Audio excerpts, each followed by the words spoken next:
Ya, perfecto, ahí sí. Bueno, para aprovechar el tiempo y también presentarme, mi nombre es Nicolás Hidalgo, soy el subgerente de hidrógeno verde y biocombustibles de empresas Lipigas. Soy ingeniero comercial, estudié en Santa María, en Valparaíso, así que soy de la zona igual, de alguna forma. Viví muchos años ahí y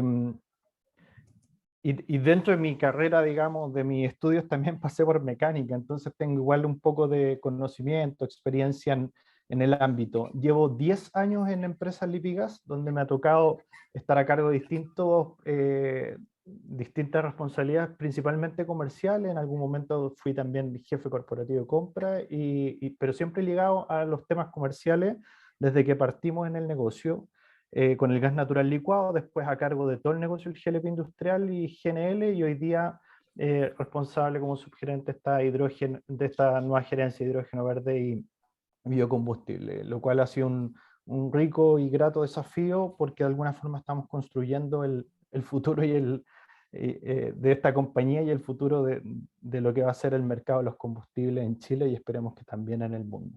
Quizás nos han visto por ahí súper activos en redes sociales, hemos hecho hartas acciones que están buscando crear este camino que nos permita, digamos, de aportar en la vía de la descarbonización. De hecho, he estado exponiendo en distintas eventos y conferencias que me han invitado también, donde mi idea es un poco evangelizar. Yo creo que aquí es importante dar a conocer distintos temas asociados a cómo vamos a hacer el camino de la descarbonización en Chile y en el mundo, donde no existe una sola solución o una sola bala de plata para resolver, digamos, el problema que tenemos hoy día de mantener a raya el 1,5 grados de temperatura en el planeta, ¿ya? Entonces, mi título, ustedes me invitaron a hablar de hidrógeno verde, pero yo le agregué algo aquí que dice biocombustible y después van a entender el porqué.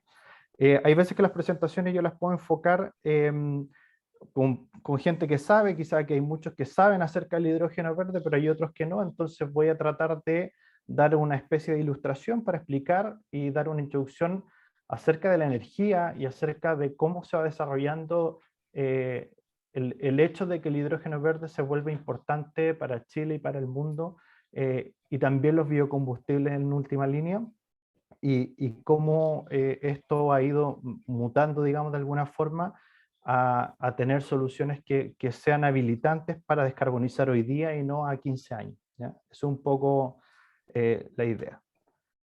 Ustedes me van contando, yo estoy tratando aquí de avanzar la lámina.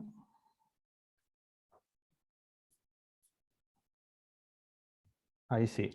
Bueno, he dividido la presentación en estos 7 puntos, ¿ya? Para partir primero con los conceptos iniciales. Entonces hablemos de conceptualizar la energía, ¿ya? La energía es necesaria tanto para la vida y también para la sociedad. Esto lo tomé de una presentación del doctor Erwin Plett, que es como un referente hoy día en el hidrógeno verde. Encontré que estaba súper interesante en cómo lo mostraba para poder hacer una introducción. La energía es necesaria para la vida porque hoy día con la fotosíntesis, por ejemplo, la energía con el agua, nosotros liberamos oxígeno y se captura hidrógeno, digamos. Entonces se almacena el hidrógeno con el carbono donde se forman los alimentos, las biomasas, ¿ya? Entonces hoy día la luz del sol nos permite tener alimentos y existe a través de este proceso la captura. En general el hidrógeno nunca se encuentra solo, se encuentra siempre asociado a otro elemento como por ejemplo el carbono, el nitrógeno. Y la energía también es necesaria para la sociedad. Cuando esta biomasa que se forma del proceso de fotosíntesis, por ejemplo, en los árboles, la biomasa captura, en este caso los árboles capturan CO2, y si yo quemo esa leña, genera CO2, por lo tanto, de alguna forma esa biomasa se compensa. Y también existe la biomasa fosilizada, que son los carbones, los petróleos, metano. Básicamente es todo lo que haya quedado enterrado desde dinosaurios, basura, residuos enterrados bajo tierra, son lo que hoy día son nuestra fuente, digamos, de combustible, de carbón, de petróleo, de metano, y que permiten, digamos, darnos energía para vivir como sociedad, ¿ya? Y existen también, para su conocimiento, distintos tipos de energía, que están las energías renovables, y las no renovables. Entonces, las no renovables o energías convencionales son aquellas fuentes de energía que se encuentran en la naturaleza en cantidades limitadas, las cuales una vez consumidas en su totalidad no pueden sustituirse. O sea, estas biomasas fosilizadas, hay un pozo petrolero que tú lo extraes y una vez que lo sacaste por completo ya no tienes posibilidad de seguir sacando y habrá que buscar otras fuentes, por lo tanto, esto es limitado. ¿Ya? Ejemplos de esto son los combustibles fósiles que ya mencioné y también la energía nuclear. ¿Ya? La energía nuclear básicamente lo que se genera un proceso exotérmico, fisión, donde se genera calor y ese calor enfrentado a agua se genera vapor, mueve una turbina y genera electricidad. Pero estos elementos, aparte de lo que te genera el problema de los riesgos que tiene la energía nuclear y que te genera residuos también, eh, tú para poder hacerlo necesitas elementos como el uranio, donde eso es escaso y no es fácil de encontrar. Por eso se le llama que es no renovable. La renovable es energía que se obtiene a partir de fuentes naturales virtualmente inagotables. O sea, ya sea por la inmensa cantidad de energía que contienen o porque son capaces de regenerarse por medios naturales. Ejemplos de ellos son los biocombustibles, la biomasa, la geotérmica, la hidroeléctrica, la solar, la mareomotriz, la undimotriz y la eólica. Por ejemplo, la mareomotriz que ocupa el movimiento de las mareas para poder almacenar esa variación de marea y el movimiento del agua que permita, digamos, captar esa energía, y la undimotriz tiene que ver con el oleaje. ¿Ya? Son elementos que con el movimiento de las olas permiten generar movimiento que genera electricidad, digamos, como no sé, en una bobina donde uno mueve, digamos, un imán dentro de esa bobina y se genera electricidad en la bobina. Entonces son energías renovables, o sea, virtualmente inagotables. El sol, por ejemplo, tenemos que ver cómo aprovecharlo y por eso sale la energía eólica, el viento, la solar con el sol, la eólica con el viento y así sucesivamente. Si tienen cualquier pregunta me van interrumpiendo nomás. ¿Ya?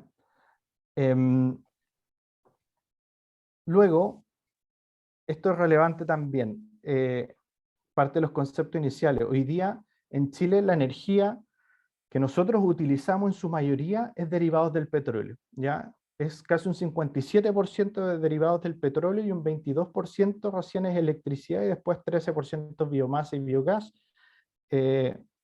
Después está el gas natural, que es más o menos un 7%, y el carbón y sus derivados, ¿ya? Y donde más se utiliza energía es en el sector transporte, en el sector industrial y obviamente también el residencial, ¿ya? Donde se lleva junto con el minero parte importante.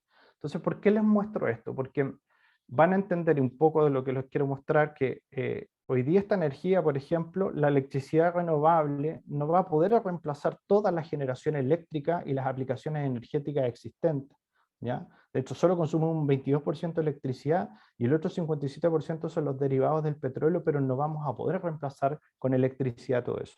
Pongamos, por ejemplo, no sé, un cliente industrial de uso térmico. Hay clientes grandes que, tomateras que generan 50 megas ya de vapor. Generar eso en equivalente a electricidad es una brutalidad de instalación y además de dinero, que no lo hace viable, ¿ya? Por lo tanto, ya sabemos que en las aplicaciones de mediana y alta temperatura la electricidad no va a ser competitiva, principalmente en las industrias, ¿ya? Y el TCO, el Total Cost of Ownership, que básicamente te mide en qué momento el costo se hace viable de generar una aplicación o la otra, cuando tú comparas distintas soluciones.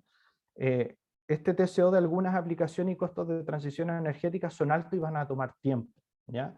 Entonces, cuando hoy día hablamos de los vehículos a hidrógeno, los buses a hidrógeno, tenemos un buen tiempo todavía para que ese TCO llegue a ser equivalente a lo que cuesta, por ejemplo, mover un vehículo con diésel, ¿ya? Entonces aquí se vuelve relevante extender la vida de los activos existentes, porque hoy día, como les voy a mostrar más adelante, el hidrógeno y muchos de sus derivados está en desarrollo. No hay tecnologías existentes que permitan o almacenarlo o que permitan moverlo con facilidad, o que permita su generación, o al revés, como después les voy a mostrar también en una celda de combustible, utilizar hidrógeno para convertir electricidad o generar electricidad. Son tecnologías tan poco desarrolladas aún y que están en proceso de evolución donde sus costos son elevados, y eso no va a permitir iniciar un proceso rápido de descarbonización. Por eso en los derivados del petróleo hay algo que tenemos que hacer. Entonces, ¿cómo se almacena hoy día la energía? Por ejemplo, el carbón se apila, ¿ya? La energía asociada al petróleo o al gas se almacena en tanques, como los que se ven ahí, los de arriba son de petróleo y los de abajo son tanques de gas. Pero ¿cómo almacenamos la energía renovable, por ejemplo? Nosotros sabemos que en el agua tenemos los almacenamientos de agua, digamos, para las hidroeléctricas, donde los embalses permiten la generación eléctrica, una forma de almacenar, entre comillas, electricidad. Pero si yo genero electricidad eólica o solar o mareomotriz, ¿cómo la almaceno? Entonces la pregunta, perdón, la respuesta obvia va a ser, bueno, baterías, ¿no? Estamos acostumbrados al uso de las baterías y es una forma de almacenar electricidad. El problema que tienen las baterías es que pierden su eficiencia en el tiempo, son costosas y aparatosas a nivel de almacenaje, por lo tanto, ¿cómo podemos almacenar esa energía? Y ahí es donde nace la importancia del hidrógeno. El hidrógeno es la única forma hoy día viable y en proceso de que sea a futuro costo eficiente de almacenar esa electricidad que hoy día no podemos almacenar de fuentes inagotables, ¿ya? Por eso el hidrógeno ha cobrado tanta importancia tanto en Chile como en el mundo, porque aparte de ser una energía limpia, es la forma en que hoy día nosotros podemos almacenar esta energía renovable, ¿ya?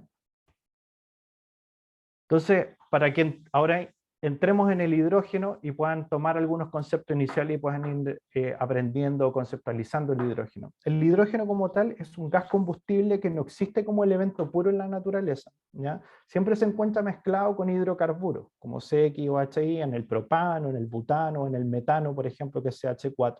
Ahí está presente el hidrógeno. Y también en la molécula de agua, como el H2O. Dado lo anterior, el hidrógeno debe ser fabricado, o sea, yo no voy a salir a la naturaleza y encontrarlo disponible. Dentro de las propiedades que tiene el hidrógeno es que su densidad es muy baja, en estado gaseoso, ¿ya? Que es necesario para su transporte o comprimirlo, ¿ya? Para que sea eficiente al menos a 700 bar de presión, o licuarlo a menos 253 grados Celsius. Entonces, no sé si ustedes conocen el gas natural licuado o el nitrógeno, por ejemplo, que es un gas inerte. El gas natural licuado también es un gas criogénico y se almacena a menos 160 grados. Luego está el nitrógeno que se almacena a menos 190 grados y ya saltar a menos 253 grados Celsius es una tecnología que existe, pero que es carísima. Es literalmente de la NASA. O sea, cuando se ocupa el hidrógeno para ser quemado en cohetes, hoy día la tecnología es de la NASA. Y está todavía trabajándose cómo volver esto costo eficiente en el tiempo. Para que se hagan una idea, una cisterna de gas natural licuado o de nitrógeno cuesta alrededor de $350.000. Una cisterna para transportar hidrógeno cuesta $1.250.000. Entonces el nivel de costo tecnológico es alto para su implementación. Por eso hoy día se está todavía trabajando en masificar su uso para poder permitir economías de escala que al futuro nos permitan bajar las tarifas. Y lo otro que tiene el hidrógeno es que por sus propiedades es altamente inflamable y explosivo. Además, la molécula es tan baja su densidad en estado gaseoso que es fácil de colarse en cualquier parte. Entonces, tiene esta problemática que en algunos tipos de acero también se mezcla con facilidad y puede entrar en el acero e incluso tender a escaparse por esta baja densidad que existe, digamos. Se habla mucho de los tipos de hidrógeno, ¿ya? Los tipos de hidrógeno que hoy día existen son, voy a partir del más sucio, que es el hidrógeno café, que es de origen fósil, y este se fabrica a partir de la gasificación del carbón, ¿ya? Se hace un gas de síntesis y eso se procesa para la generación de hidrógeno con un sistema de reformado por vapor de agua. Y está el hidrógeno gris, ¿ya? El hidrógeno gris, su origen también es fósil y es reformado de gas natural por vapor. Donde aquí es básicamente la gasificación de hidrocarburos líquidos. Y está el hidrógeno azul.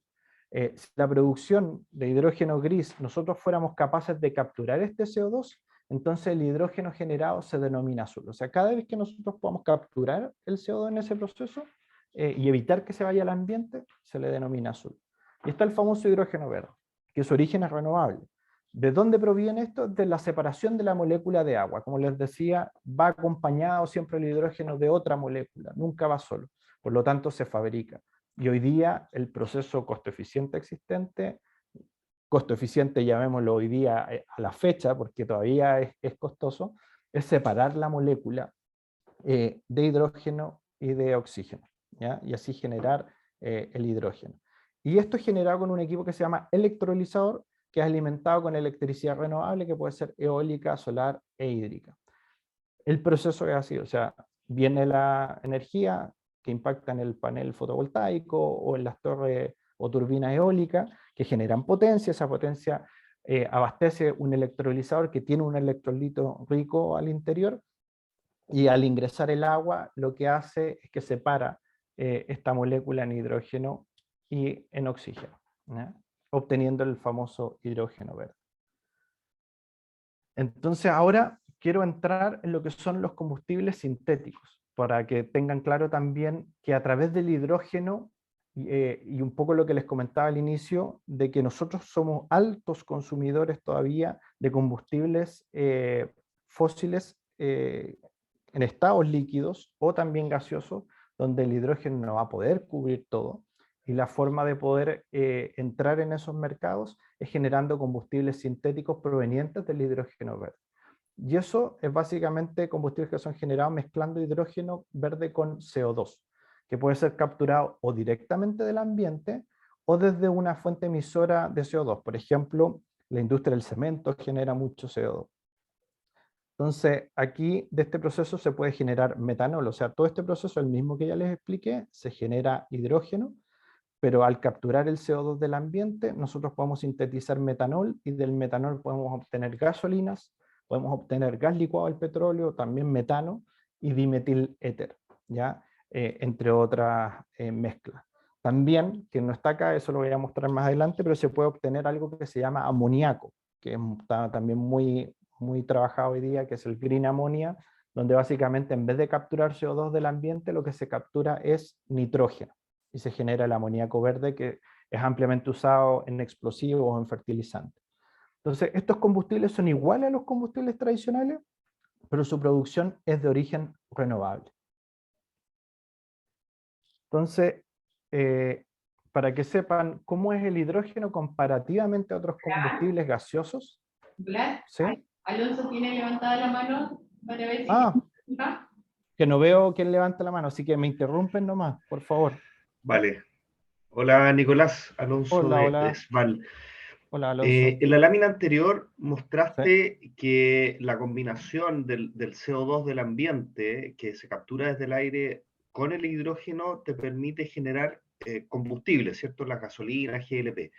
Así es. Eso entendería entonces que son combustibles que no aportan a la a la generación de gases de efecto invernadero, porque en el fondo yo estoy capturando y después volviendo al ambiente los mismos gases. En cambio, Exactamente. los hidrocarburos que saco de pozos petrolíferos no están en el ambiente, por lo tanto, al quemarlos, contamino más. Esa es como la Exactamente. idea del... Tal Ya. cual, tal cual. De hecho, ahí te adelantaste en algo porque después lo voy a explicar porque ahí les va a quedar mucho más claro y van a poder unir los cabos, pero efectivamente así se le llama combustibles verdes porque de alguna forma los combustibles al quemarlo van a seguir emitiendo CO2, pero en su fuente de producción yo o capturé CO2 de alguna manera y se compensa. O sea, lo que yo capturo y después la quema genera, se compensa y por eso se llaman combustibles de cero emisión. Pero después nos vamos a dar cuenta que en realidad no es que sean cero emisiones, se habla de que cuando se reduce un 80% de emisiones se le llama carbono neutral, que obviamente durante todo el proceso de fabricación igual va a haber algo de aporte de CO2, que ahí vamos a hablar más adelante de lo que es la intensidad de carbono, pero efectivamente es así, o sea acá yo capturo CO2 y al quemarlo libero, por lo tanto queda compensado. ¿Ya? ¿Y esa relación es 1 a 1? ¿La No, captura con la quema? Ya. no es uno a uno. Y aquí, bueno, para la generación de los combustibles existen distintos procesos que son nombres conocidos hoy día en el mundo del hidrógeno, como el Fischer-Tropsch o el Haber-Bosch, ¿ya? Fischer-Tropsch que ayuda a generar las gasolinas o lo que está, digamos, asociado a los combustibles líquidos tradicionales, y el Haber-Bosch a la generación de amoníaco verde, ¿ya? Entonces, lo que les comentaba yo, las características de los combustibles gaseosos, el hidrógeno tiene un poder calorífico de 3.000 kilocalorías por metro cúbico. Si lo comparamos con un combustible, por ejemplo, el propano, que tiene 22.400 kilocalorías por metro cúbico, y el gas natural 9.300. O sea, el hidrógeno es un combustible de muy bajo poder calorífico, ¿ya? Y además, como lo mencionaba anticipadamente, la densidad es muy baja, o sea, 0,089 kilos por metro cúbico, y si lo comparamos con un propano, que es 2 kilos por metro cúbico gaseoso, o el gas natural 0,58 kilos por metro cúbico, ¿ya? Entonces, eso genera complejidades. Obviamente, almacenamos hidrógeno, pero no tiene una gran capacidad calorífica, si lo queremos ocupar para quemarlo, digamos, y generar energía térmica. Y lo otro es que su proceso de almacenamiento es complejo por la densidad y porque la capacidad de expansión del líquido también, bueno, aquí al ser muy poco denso es muy grande. O sea, un metro cúbico de líquido de hidrógeno es capaz de almacenar 800 metros cúbicos gaseosos. Un metro cúbico de líquido almacena 270 metros cúbicos gaseosos de propano, y un metro cúbico de líquido transporta 600 metros cúbicos gaseosos. Entonces, ¿qué quiere decir eso? De que la forma de transportar el hidrógeno más eficiente tiene que ser en estado líquido, más que gaseoso, ¿ya? Porque obviamente es la única manera en que yo pueda llevar muchas más moléculas o metros cúbicos de gas en su proceso.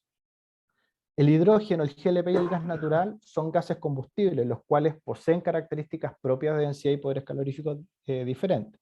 Los gases que poseen poderes caloríficos y densidades similares y que se combustionan de manera similar, es posible usar la misma infraestructura logística y los mismos artefactos sin modificaciones. Pero tal como lo pueden ver aquí en la tabla, el hidrógeno es un gas que tiene un poder calorífico y una densidad muy diferente, por ejemplo, al GLP, se parece un poco más al gas natural, pero aún así es diferente. Por lo tanto, no podemos utilizar la infraestructura existente del GLP o del gas natural, ¿ya? Como referencia, un estanque GLP soporta presiones máximas de 17 bar, y para yo mover una gran cantidad de hidrógeno hablábamos de 250, 300 a 700 bar. Por lo tanto, el hidrógeno, al poseer esta densidad extremadamente baja y es altamente inflamable, es súper complejo. Lo que sí se puede hacer con el hidrógeno, en el caso del gas natural, es blendearlo, ¿ya? Las redes o la infraestructura existente no me permite reemplazar 100% gas natural por hidrógeno, pero sí podríamos mezclar un porcentaje de gas natural con hidrógeno, con la idea de poder reducir la huella emisora de ese gas natural. Ahora, ¿por qué Chile y qué ventajas tiene como productor de hidrógeno verde? ¿Ya? Yo creo que ya ustedes lo saben, lo han mencionado o tienen la intuición, pero Chile es un país muy rico en las energías del futuro, en las energías renovables, ¿ya? Esto es de las fuentes de McKinsey, pero se ve de que nosotros tenemos un potencial de tener más de 509 gigawatts de concentración solar de potencia, más de 1.180 gigawatts solar fotovoltaica, 191 gigawatts eólica onshore, o sea, en tierra, y 6 gigawatts de hidroeléctrica de pasada. O sea, se espera tener un potencial de más de 1.800 gigawatts de potencial energético renovable, que equivalen a 70 veces la demanda que tiene Chile. Entonces, los sectores solares y eólicos han estado madurando muy rápido en el último tiempo, y en 6 años Chile ha quintuplicado su capacidad de generación de esas fuentes, y se proyecta que al 2030 hasta el 70% de su materia eléctrica sea renovable. Entonces, el crecimiento que ha tenido fuertemente la inversión en estas energías, así como el almacenamiento en su infraestructura, en la transmisión, es una señal, tal como dice ahí, inequívoca de una transición decidida a un sistema eléctrico más sostenible. Entonces tenemos en el norte un sol que irradia mucho, y en el sur un viento que nos va a permitir tener electricidad a futuros a bajo costo. Hoy la tecnología, los costos de operación no hacen que sea tan viable un costo energético que permita hacer, por ejemplo, el hidrógeno viable, pero va camino hacia allá. O sea, hace 5 años, 6 años atrás hablábamos de costos de generación eléctrica renovables de $100 el mega, y hoy día estamos viendo contratos por 44, 50 dólares el mega, y a veces incluso más bajo. Entonces, ¿qué se proyecta? Que el costo nivelado de la electricidad renovable en las zonas, por ejemplo, centro, en la solar fotovoltaica región metropolitana de aquí al 2025-2030 esté en torno a los $30 el mega, ¿ya? En la zona norte, la que es solar fotovoltaica, principalmente en las regiones de Antofagasta, también al 25 al 30 está en torno a los $15 el mega, y en la zona sur está en torno a los $20 el mega para la misma fecha. Por lo tanto, van a haber energías que van a permitir competir en distintas zonas y van a ir haciendo viable la fabricación del hidrógeno. Y ahí en otra gráfica que viene les voy a mostrar por qué, digamos. Entonces, para pasar... Ahí sí, perdón. ¿Y qué otra oportunidad tiene Chile? En sus ventajas como productor de hidrógeno verde, se vislumbra que esto es un negocio de billones de dólares. O sea, se ve que hoy día la capacidad renovable asociada a proyectos de hidrógeno están entre 5 a 8 gigawatts, donde la inversión necesaria acumulada es de 8 millones de dólares, pero se proyecta un crecimiento anual de un 15%. O sea, esperamos que de aquí al 2050 existan más de 300 gigawatts asociados a proyectos de hidrógeno, y para eso se requiere una inversión de 330 millones de dólares de inversión acumulada. Por lo tanto, aquí va a haber demasiado crecimiento, digamos, relevante. O sea, ven que el negocio del hidrógeno en exportaciones van a ser 24 billones de dólares. Y en aplicaciones domésticas va a ser de 9 billones de dólares. Entonces, hoy día la descarbonización y la competitividad que tiene Chile en energía renovable abre las puertas para crear un sector económico que podría equiparar en tamaño al de la industria minera nacional. Pero para eso hay que hacer las cosas bien y con tiempo, y el uso del hidrógeno verde en aplicaciones domésticas va a generar una industria que va a estar preparada para competir en mercados internacionales de exportación. Por eso hay que invertir hoy, ¿ya? La inversión en hidrógeno verde va a estar aparejada de generación de capacidades locales y va a crear polos de desarrollo a lo largo de nuestro territorio. Y es por eso que también muchos países, como por ejemplo Alemania, que no tienen acceso hoy día a estas ventajas que tenemos nosotros de generación eólica o solar, están colocando plata para invertir en otros países como en Chile, para aportar con su propia tecnología alemana para la generación de esta molécula con el objetivo de que ellos puedan importar esos combustibles verdes a sus países. Entonces, lo mismo está haciendo Japón y otros países, lo que va a ayudar al dinamismo que requiere este mercado y que pueda tener un desarrollo interesante en el corto y mediano plazo. Entonces, si hablamos de precios y de proyecciones, para poder saber el precio del hidrógeno yo necesito saber cuál va a ser el costo de la electricidad. Entonces, los recursos chilenos, dice McKinsey, que pueden alcanzar un levelized cost of energy, o costo nivelado de la energía, de 14 a 16 dólares el mega al 2025, con una capacidad total disponible de 1.800 gigawatts solares y 200 gigawatts eólicos, ¿ya? Donde ven que de aquí al 2030 la energía solar norte podría llegar de valores del orden de día a los 11, en el caso de la eólica sur de 15 a 18 dólares y la eólica norte de 20 a 24. Y al 2040 nosotros debiésemos estar llegando, según las proyecciones de McKinsey, entre 8 a 9 dólares el megawatt hora, lo que va a permitir hacer viable tener hidrógeno a costos competitivos que se lleguen a equiparar a los costos actuales de energía fósil, como el gas natural, como el petróleo, etc. ¿Ya? Entonces aquí se ve que va a haber mucho desarrollo en la zona norte, sobre todo solar, digamos, y la eólica obviamente en la zona sur, aprovechando las ventajas que van a tener ambos sectores.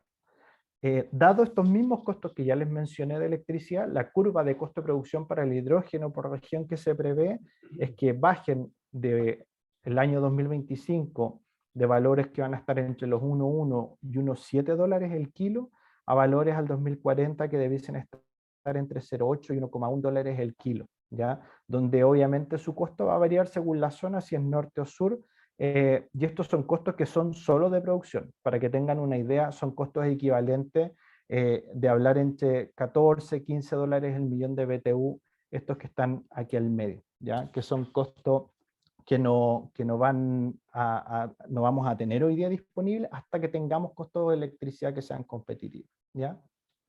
Entonces, si comparamos nosotros nuestra capacidad productiva con otros países al 2030, vemos que si vemos, no sé, Australia, Arabia Saudita, España, que son los ejemplos que tienen ahí, nosotros si nos comparamos con el productor más caro, que en este caso sería España, nosotros vamos a tener una ventaja de ser más barato entre un 20 y un 30% en el costo de producción, comparado a países europeos, ¿ya? Y vamos a estar muy competitivos en la medida que esto avance también en la disponibilidad de generación eléctrica. Entonces, como yo les comentaba, todavía el hidrógeno, o sea, si yo quisiera hacer hoy día un proyecto de hidrógeno, quisiera convertir una caldera, por ejemplo, de hidrógeno en un proceso industrial, quisiera convertir un camión a hidrógeno, hoy día ni los costos de inversión ni los costos eléctricos nos van a permitir implementarlo como solución. Por eso se implementan pilotos, se implementan desarrollos que a futuro nos van a poder permitir generar un mercado que vaya teniendo o tendiendo, digamos, a la eficiencia y a que los TCO, los Total Cost of Ownership, vayan bajando y que nos permitan habilitar el uso de hidrógeno en solución. Entonces, ¿en qué se va a usar el hidrógeno hoy en el futuro cuando esté disponible esta solución? En energía térmica, por ejemplo, Bosch, ahí lo puse como ejemplo, ya tiene calderas que están listas y preparadas para poder quemar hidrógeno. En la minería hay varios proyectos como el que está haciendo Anglo American en Sudáfrica para poder implementar este primer camión operando con hidrógeno verde. En el transporte y la movilidad, ¿ya? Los camiones debiesen funcionar quizás en un futuro a hidrógeno. El transporte carga, ahí se ve el ex ministro Llobet probando para cargar una grúa. O sea, hicieron toda una parafernalia, pero es una grúa. Y ahí tú dices, ¿y para qué hacer tanta parafernalia si quizás ni siquiera es costo competitivo? Es porque de alguna forma Chile se tiene que posicionar como un referente, tiene que mostrar, ¿ya? Porque siempre es que es primero el huevo o la gallina, aquí hay que poner los huevos, hay que ponerlos literalmente, o sea, construir, mostrarle al mundo que esto funciona, que esto sirve, cosa que a futuro esto sea competitivo, ¿ya? Se va a poder generar energía eléctrica. Siemens está trabajando fuertemente en proyectos donde tú puedes generar a través de energía eólica o electricidad el hidrógeno, poder almacenarlo y después quemarlo en turbinas para generar electricidad. Y así mantener una sustentabilidad en toda la cadena. También en el rubro aeroespacial o aeronáutica se está viendo a ver si los aviones van a poder tener hidrógeno disponible, ¿ya? Ahí Airbus está desarrollando un proyecto para poder implementar hidrógeno, digamos, en uno de sus aviones. Aquí, que es un poco lo que viene, también hay otro rubro, alimentos, bebidas, papel, explosivo, refinería, petroquímica, ¿ya? El hidrógeno es complejo almacenarlo, entonces hay soluciones que son necesarias ir desarrollando, como el almacenamiento eficiente, para poder ir haciendo habilitantes para este tipo de soluciones.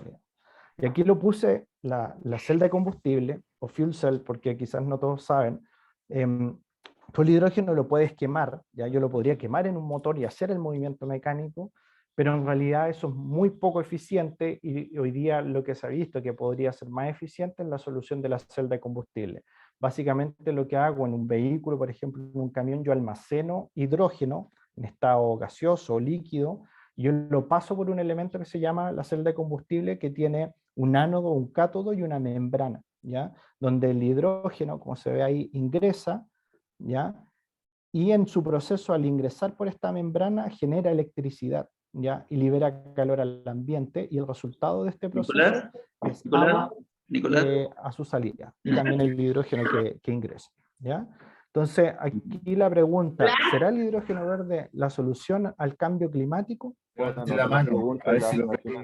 a ser la solución quizás a futuro, pero hoy día no lo es, y no lo va a ser principalmente porque por esta razón que les voy a comentar ahora, que es un poco lo que mencionaba Alonso, ¿ya?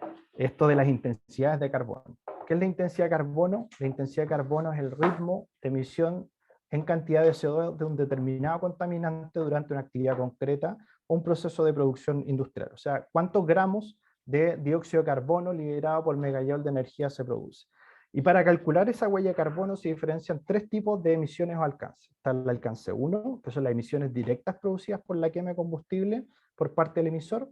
el alcance 2, que son las emisiones indirectas generadas por la electricidad consumida y comprada por el emisor, y alcance 3, que son las emisiones indirectas que se producen por la actividad del emisor, pero que son de propiedad y están bajo el control de un agente ajeno, digamos, al emisor. O sea, que la persona que la emite no tiene el control de esa parte de la cadena.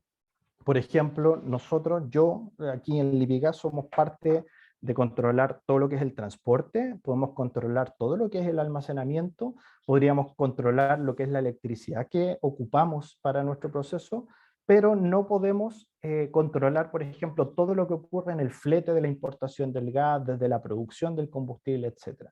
Y ahí lo que uno busca siempre es hacer alianzas que nos permitan de alguna forma no sé, llegar a acuerdos para trabajar en conjunto en la reducción de la intensidad de carbono. ¿Qué son las GWP o su intensidad? Es el potencial de calentamiento global. Es una medida relativa de cuánto calor puede ser atrapado por un determinado gas de efecto invernadero en comparación con un gas de referencia, por lo general el CO2. Entonces esta gráfica que está acá, lo que debiese ocurrir normalmente es que el calor que viene por la radiación solar, que interactúa con nuestro planeta, debiese volver y liberarse al espacio, ¿ya? Pero ¿qué pasa con el efecto invernadero y estos GWP? Cuando nosotros reventamos esta biomasa fósil que les comentaba al principio, que almacena los combustibles, en su quema libera CO2 que antes no estaba en el planeta. Y el CO2 como molécula captura calor, ¿ya? Este calor que proviene del espacio, al estar esta capa de gases de efecto invernadero incrementada, va a hacer que el calor se mantenga dentro del planeta, y eso es lo que genera el calentamiento global, ¿ya? O sea, menor calor se escapa al espacio porque queda atrapado en la capa de gases de efecto invernadero. Y ya se ha visto a través del tiempo con estudios que existen distintos gases que son súper potentes en la retención del calor. Uno es el dióxido de carbono, otro es el metano y otro es el óxido nitroso, entre otros más. Ya que yo puse esos tres como ejemplo. ¿Ya? Y esta medida del GWP, de que el potencial de calentamiento se mide o se toma como base al CO2. O sea, una molécula de CO2 captura, no sé, una unidad de energía, y se dice que el metano es capaz de capturar 25 veces más esa unidad. O sea, el metano liberado al ambiente es 25 veces más dañino que el dióxido de carbono. Entonces, capturar el metano y evitar que este se vaya a la atmósfera equivale a evitar 25 moléculas de CO2. ¿Y qué pasa o cómo emitimos nosotros, digamos, CO2 o metano al ambiente? Con la quema de combustibles fósiles, se emite carbono a la atmósfera, como el diésel, el carbón, el propano, el metano, o en la misma extracción del metano se libera metano al ambiente, generando este daño. Entonces, ¿por qué el hidrógeno es interesante para descarbonizar? Porque el hidrógeno en su quema no emite carbono en su combustión, porque no tiene carbono. La molécula es H2, no tiene carbono. Entonces, yo les decía, ¿va a ser el hidrógeno el futuro? Pucha, el hidrógeno quizás a futuro va a cumplir parte de nuestras necesidades, pero no va a haber una única bala de plata, ¿ya? Y aquí hay una solución también previa que nos puede ir preparando este paso de cómo nosotros hoy día empezamos a descarbonizar el planeta, ¿ya? Si nosotros somos capaces de capturar el metano y evitar que este se vaya a la atmósfera, equivale a evitar 25 moléculas de CO2. O si somos capaces de evitar que el CO2 se vaya al ambiente. Por lo tanto, existen elementos, combustibles, biomasas, que la contabilización de toda esta intensidad de carbono del alcance 1, 2 y 3 puede llegar a ser negativa, ¿ya? ¿Por qué? Porque si yo contabilizo que evito que ese metano se vaya, por ejemplo, al ambiente, y el CO2, que puede emitir un biocombustible, le va a dar un valor negativo. Les pongo un ejemplo. El metano, si se va al ambiente, genera 380 gramos de CO2 por megajoule. Pero si yo soy capaz de capturar ese metano, y si lo quemo, por ejemplo, en un proceso térmico, en una caldera, en transporte, solo va a generar 77 gramos de CO2. Por lo tanto, yo estoy evitando toda esa diferencia entre los 380 y los 77. Por eso se le llama que es carbono negativo o tiene una intensidad de carbono negativo. Por lo tanto, los biocombustibles pueden ayudar a disminuir ya la intensidad de carbono dentro de los procesos de combustión. Entonces, aquí, para que sepan, y voy a hablar ahora de la intensidad de carbono, el diésel tiene una intensidad de carbono de 94, el GLP tiene una intensidad de carbono de 83, Y el gas natural tiene una intensidad de carbono 77, por lo tanto el gas natural es mucho más limpio que el diésel y el GLP, y quizás eso ya lo sabían. Pero los biocombustibles, como por ejemplo, si yo soy capaz de capturar el metano que genera una planta de tratamiento de agua servida o de purín de cerdo, y eso está en un biodigestor, yo tomo ese biogás, lo limpio, lo proceso, ¿ya? Yo puedo, por ejemplo, sintetizar, y a través de ese metano que se genera limpio, sintetizar metanol, ¿ya? O puedo generar bio-GNL, ¿ya? Dentro de esto, y se genera una intensidad de carbono que es negativa porque evito que el metano se vaya al ambiente, ¿ya? Y también están lo que ya conocen ustedes, que les mencioné anteriormente, que son los combustibles sintéticos, que es básicamente generar combustibles sintetizados con la captura del CO2 o con el nitrógeno, con el proceso Fischer-Tropsch para generar, en este caso, los combustibles sintéticos, o para generar amoníaco a través de un proceso Haber-Bosch, ¿ya? Entonces, aquí grandes compañías han apostado por soluciones como esta porque se han dado cuenta que cuando tú mides la intensidad de carbono en distintas escalas de los distintos combustibles y soluciones, hay unas que van a emitir más versus otras que van a emitir menos, ¿ya? Por ejemplo, aquí pueden ver que la intensidad de carbono de la gasolina es 137, el diésel es 97, que el gas natural es 89, pero la celda de combustible en su total producción es 53, no es cercana a cero. Y la batería es 46 también, porque acuérdense que considera todo el alcance de la producción. Pero si lo que yo les comentaba, somos capaces de tomar esos biogases, ya que dependiendo de la fuente puede tener una intensidad de carbono distinta, nosotros podríamos descarbonizar mucho más que estas soluciones planteadas. Entonces aquí esta compañía lo que decidió fue ver un proyecto como este, ya, donde la idea es poder sustituir parte de su flota con el uso de gas natural renovable a partir del guano de vaca, ¿ya? Y eso, sustituyendo solo el 24% de lo que está ahí, tú eres capaz de descarbonizar tu flota completa de diésel, ¿ya? Y no tienes que hacer todo el proceso de conversión completa, ¿ya? Y si hubiese sido, por ejemplo, con celda de combustible y esta misma solución, habría sido un mix 87-13%. Entonces, cuando hablamos de que el hidrógeno es el futuro, chuta, es el futuro literalmente, pero hoy día hay un camino intermedio que nosotros debiésemos seguir apostando por los biocombustibles que nos van a ayudar a conseguir ese plan de descarbonizar todas nuestras aplicaciones anticipadamente. Algunas de las cosas que me gustaría contarles lo que hemos hecho en esta misma vía nosotros, yo creo que se enteraron por la prensa, pero en esta misma intensidad de carbono vieron que el GNL era más limpio que el diésel.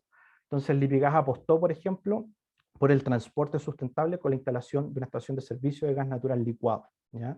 Donde hoy día convertimos una flota de 40 camiones de la cervecería Weinbeck que funcionan a gas natural licuado, donde hoy día esta flota permitió la reducción de 800 toneladas de CO2 y disminuir un 90% las emisiones de material particulado, ¿ya?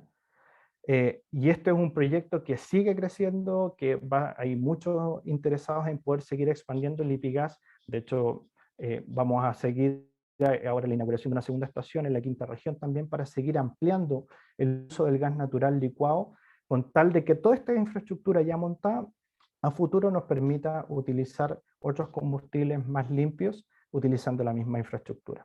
Entonces, nosotros a qué debiésemos llegar o cuál es el futuro que nosotros tenemos como compañía, es que a futuro debiese estar disponible los combustibles renovables o sintéticos a partir de hidrógeno, los biocombustibles y también las soluciones que hoy día se ven como por ejemplo el blend de gas natural con hidrógeno, entre otras. Y eso es lo que les quería, yo creo que me tomó un poco más de tiempo, a ver si alcanzamos para preguntas, respuestas, ahí están mis datos abiertos a cualquier cosa que deseen preguntar, comentar, espero que haya sido didáctico y que no haya sido muy enredado, y que ojalá entendamos que hoy día no existe una sola solución, el hidrógeno es parte del futuro, pero es una de las tantas soluciones que vamos a tener disponibles para poder descarbonizar toda nuestra matriz energética, donde Chile tiene un tremendo potencial para desarrollar. Nicolás, ¿nos puede escuchar? Eso, muchas gracias. Nicolás. Nicolás. Nicolás. Nicolás. ¿No escuchas? A lo mejor no se está grabando. Puede ser. Sí, no. No, estamos por él no tiene. No escucho. Yo creo que para la grabación y. No tiene puesto todo. Voy a parar la grabación y